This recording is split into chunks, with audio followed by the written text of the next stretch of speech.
Hello there everyone, welcome back to our channel. In today's video, you are going to see how to private the following list on Facebook. So to do that, let's head over to the Facebook application first. Once you're there, make sure you have logged in into your desired account and then head over to the three lines icon on the top right.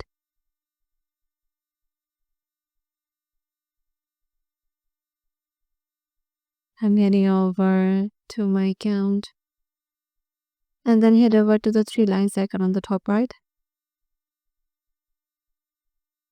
Now go to the settings and privacy drop down. Now go to settings. Now scroll down and you will find the option of followers and public content in audience and visibility section. Go there. Now here you will find the option of who can see your followers on your timeline. Head over there.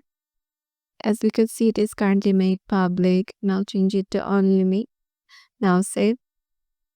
Now no one can see your following list on Facebook.